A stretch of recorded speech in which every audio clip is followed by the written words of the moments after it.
of lust and fate.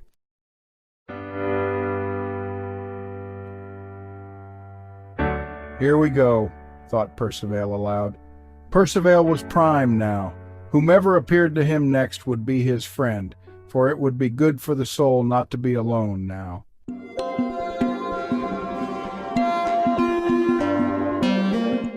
Then, too, this new enchantment of Merlin's demanded some service to those of the world. Good deeds were not passé. And yes, he thought, we are all condemned to death on the day we are born. That is our fate, ever in our minds, but oh, how we would love to have a divine destiny. So we create gods in our own image. But too, almost surely, that dreadful day comes when we realize that neither we nor the gods are really so divine as we thought. Then we must face that ultimate humility, that we are but one of a species and held together by physics. Yes, one of a kind, a special kind, but nevertheless just bundles of joy and folly, pursuing a rather lucky existence and feeling so alone in a world of 100,000 people. Doomed to death, we fall. Well, it's been said before, but it's hard to act on. We might as well enjoy the fall on the way down instead of screaming, or we will live life as an illusion, forever hiding from ourselves. For nothing ever seems to hurt if you are willing to experience it. Only when we resist do we feel the pain, and do we ever. Again, fact and feeling in tandem. It is hard to think about this without becoming emotional and clouding the issue with feeling.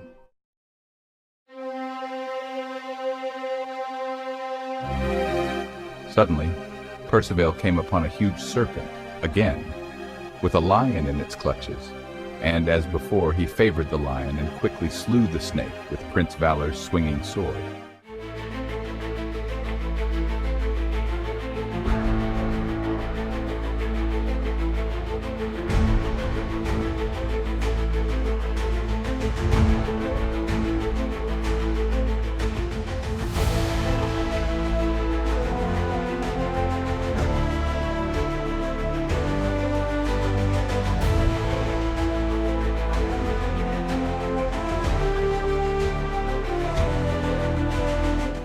A maiden appeared, and harshly cursed him for a time, but, luckily, curses were no longer as effective on Earth. Percival explained that he had again favored the gentler of the two beasts.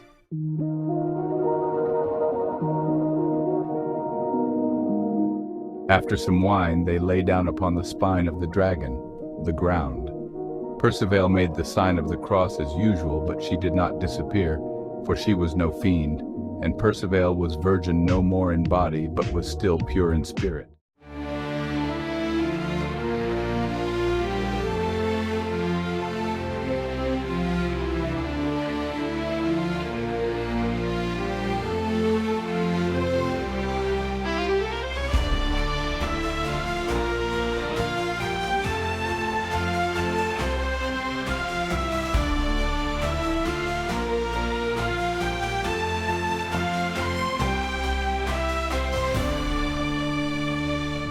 And yes, it was a time come for men. And for women too. And just as suddenly she had to be gone for a time, but promised to return soon. But who was she? Her name was Alexis, a pagan name.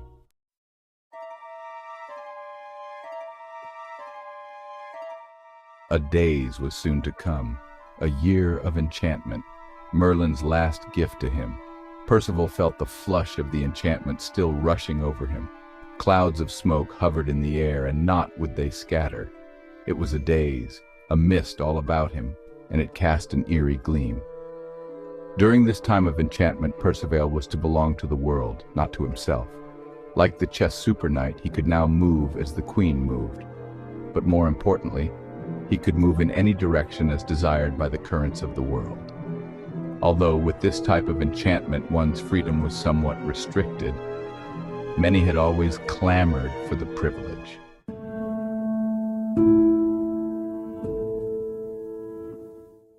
There was the late summer sun already setting early over the sea. There was that green flash as usual for those who cared to see it.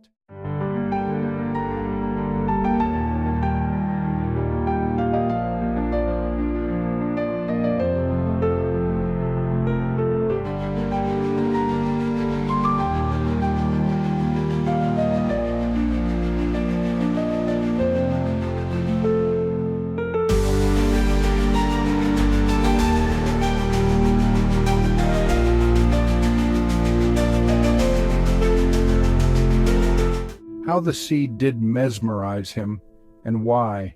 Why was he still here at this inn of mariners by the harbor, he of the land who liked to feel the earth beneath his feet? Why was he writing these memoirs, so passive as it was, so active would he be? Well, there was still time to remember, and so there would always be. Today the sea was uneasy, churning, ever churning. The waves did not know which way to go, so they went every which way, the way of Percival's life at the moment.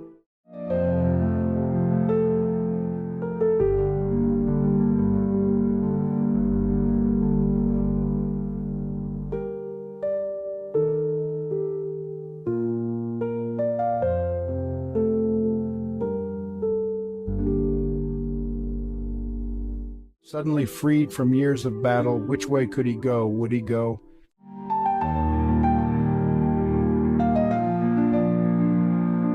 Birdsong filled the morning as he packed up the camp. Before leaving town, he made provision for two.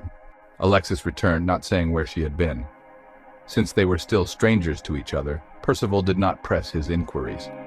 Why Alexis wished to accompany him now, he really did not know or yet care.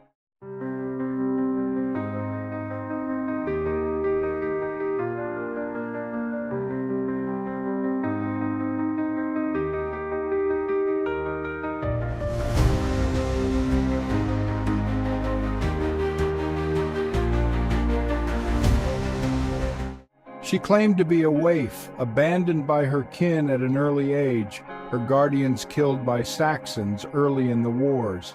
For years ever since, she had lived by her wits and by her charm here and there. Soon Percival fell under her charms. Percival did not talk much about his past, his knighthood, for he felt that he had to bury those days and those thoughts, so he could begin to adapt to the new enlightenment, the new style of life.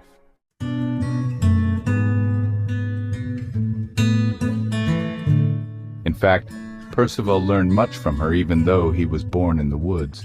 She taught him how to find salt left by evaporated ocean spray in the dried hollows of the sea rock. Under her tutelage, Percival finished his schooling in the ways of nature.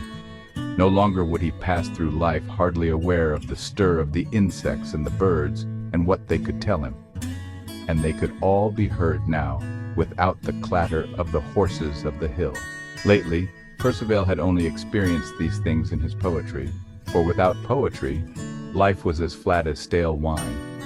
Now life was almost too real to be true, but he was a good student. Still, she was the master.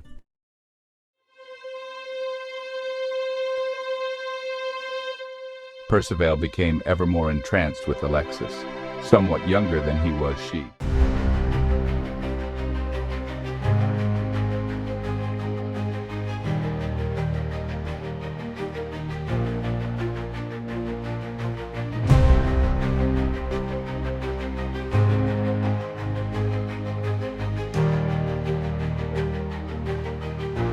But in his heart of hearts he still yearned for Guinevere and pulled to her even more than his oath demanded. Somewhat older than he was she, but not too much so, for she was a child queen. Where do we go now? Do we have no purpose?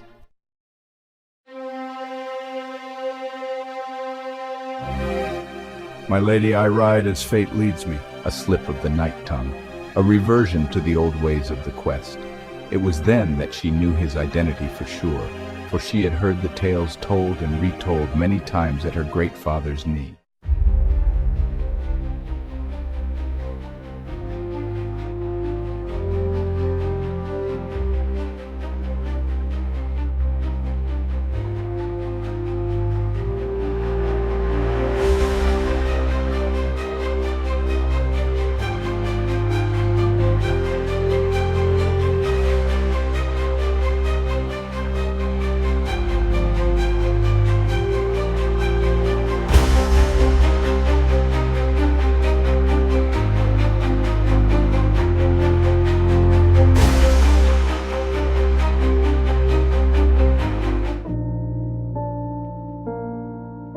Alexis awoke very early that next morning, being careful not to awaken Percival, for she felt that she had to leave this knight who would not share his past with her.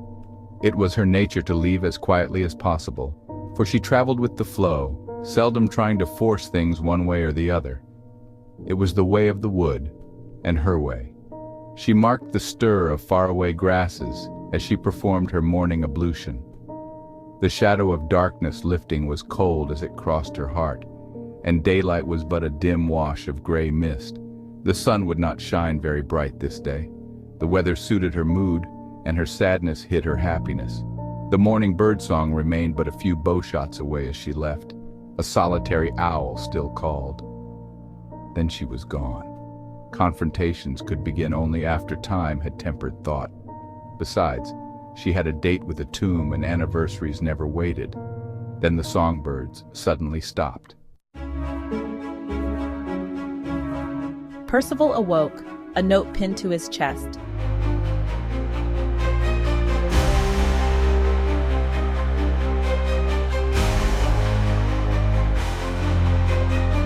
Sir Percival, the day weeps with rain and sorrow for the summer sun gone south, as do I for us.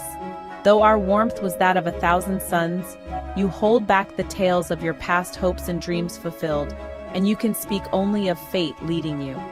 You try to suppress your knighthood, but it drives you still. Would that I could encourage some newfound hope? Fate can be twisted, you know. Now I shall be your quest, find me if you will. One never knows how full the heart is until it is empty. Yes, I see that there is still a thirst in your blood that must be quenched. It seems to be even more than that which could be stilled by just having the earth roll by under your horse, although that itch, too, is ever so strong. Then, too, I must go to pick the white flowers for someone who is very dear. That's a clue for you. Tout à l'heure, mon ami. No sooner had Percival finished reading the note than did the sharp point of a sword press tight against his heart. It was the sword of Mordred, the last child of Mordred's, Arthur's illegitimate grandchild, the very last of the great king's bloodline.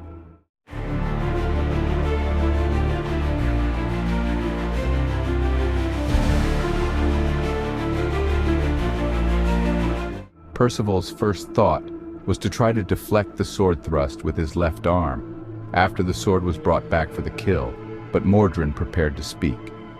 Percival thought that while a good knight would hear one's last request, the best knights did not dally long. He further thought that surely his left arm would shatter on the sword and only prolong his life but for an instant. Then what? He could not reach down to his ankle dagger, for he had not taken Alexis's advice to wear it always, since it had begun to chafe him. Silently, he cursed himself for his newfound foolishness, and also for the fact that Sir Valor's swinging sword lay nowhere nearby. My dear Sir Percival, how empty was the promise of your beloved Grail, for the prophecy was that all of my father's children should die by the hand of Lancelot. Yes, most of them did, but now your beloved Lancelot is dead and I remain very much alive. Perhaps his ghost still walks the earth to threaten me. But I am not afraid of ghosts. I am here to avenge upon you the death of my fine brothers, for you were Lancelot's closest companion and must now bear his sins. How easy it was to overtake you, you were so preoccupied with your lost lover. Percival again cursed himself for never looking back. There were many times on high ground when he could have easily spied movement in the valleys below. But, alas, he had not. That was then. The time was now. There was never any time now but the present. I should have expected more from Arthur's last night. Ha! I even read the note pinned to your chest as you slept. Now your heart is to be broken twice in one day. How easy it is, and how simple it will be to seize the empty throne in the land without a king. Indeed, my father Mordred seized it twice while Arthur was yet still alive. I shall have it even easier, for people are easily swayed, and though I am a bastard, I am of the bloodline, the very last one qualified. And Guinevere, she shall be my queen. Percival winced at the thought. Mordred's sword drew back as Percival prepared to execute his meager plan of defense. A knight does not die easily, he thought, and then the fates of his chances answered to none other than the chance of his fate. Her dagger sang through the air, singing the tune of the gods, and found its mark between Mordred's wings. A look of anguish, and then puzzlement, swept Mordred's features as he twisted about in death, to see the one who gave him so much pain. He saw Alexis standing there as he groped for the waiting earth which came up to meet him in his deathfall.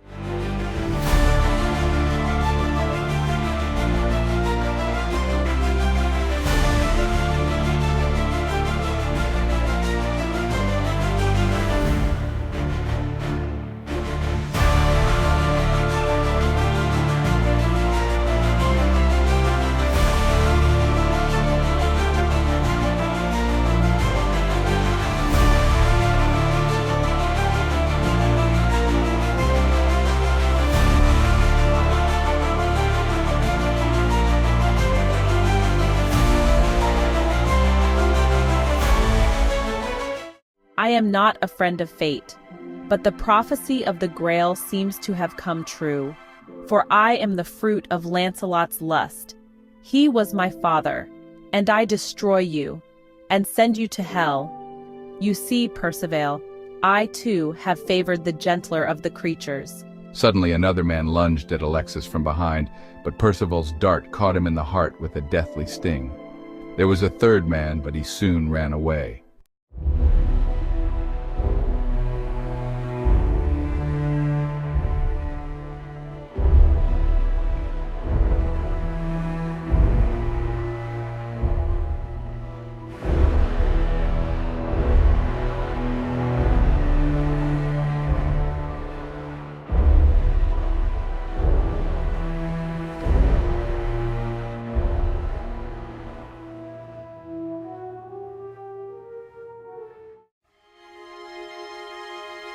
Thank you, but I must go, Percival, as you well know.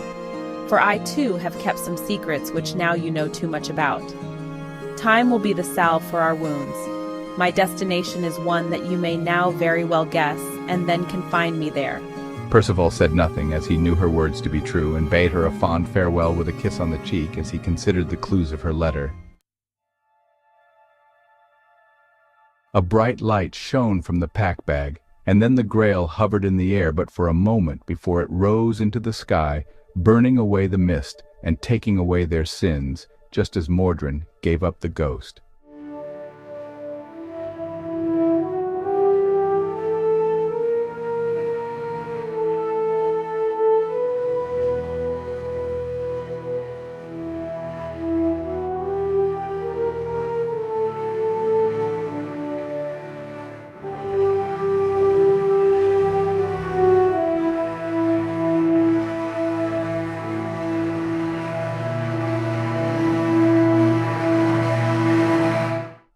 That day there were 2 suns, and well after twilight time until midnight the sky stayed crimson, blood-red with streaks of orange. It was seen all over Britain as the land was bathed with a lurid glow which did not totally disappear until morning. It was the day without a night.